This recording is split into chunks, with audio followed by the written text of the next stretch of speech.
తెలంగాణ రాష్ట్ర ప్రభుత్వం అతి ప్రతిష్టాత్మకంగా చేపట్టిన భూభారతి రెవెన్యూ సదస్సులు జిల్లా వ్యాప్తంగా విజయవంతంగా కొనసాగుతున్నాయని మెదక్ జిల్లా అదనపు కలెక్టర్ నగేష్ అన్నారు. మెదక్ జిల్లా రామేంపేట మండలం పర్వతాపూర్ గ్రామంలో స్థానిక తహసీల్దార్ రజనీకుమారి ఆధ్వర్యంలో నిర్వహించిన భూభారతి రెవెన్యూ సదస్సుకు అదనపు కలెక్టర్ మెంచు నగేష్ సందర్శించారు. రైతులతో మాట్లాడి రైతుల సమస్యలు అడిగి తెలుసుకున్నారు. రెవెన్యూ అటవీ శాఖ సంబంధించిన భూములను త్వరలోనే పరిష్కరిస్తామని, రైతులు ఎలాంటి ఆందోళన చెందవద్దని, రైతులకు తప్పకుండా న్యాయం చేస్తామని ఆయన రైతులకు హామీ ఇచ్చారు.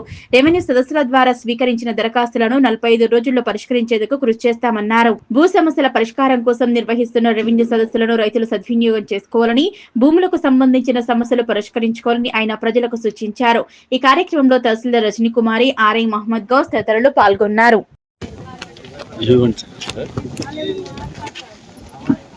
భూభారతి రెవెన్యూ సదస్సులు ఈ రోజు మనకు పర్వతాపురం విలేజ్ రామాయపేట మండలం జరుగుతుంది. మరి ఇప్పటి వరకు కూడా రైతులందరూ కూడా సుమారుగా 70 దరఖాస్తులు ఇచ్చారు. ముఖ్యంగా ఇక్కడ ఫారెస్ట్ అండ్ రెవెన్యూ సంబంధించిన సర్వే నెంబర్ 150 సంబంధించిన ఇష్యూస్ ఉన్నవి. దీంట్లో కొంత ఎక్స్టెంట్ కూడా పెరిగింది. ఈరోజు ప్రత్యేకంగా జాయింట్ ఎక్స్పెక్షన్ ఇవ్వడం జరుగుతుంది.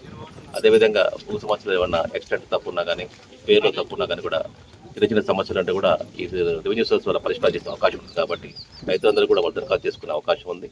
దీన్ని రానున్న 45 రోజుల్లో మనం తీర్చి దాని సమస్య పరిష్కరించి బాగా చెప్తాం.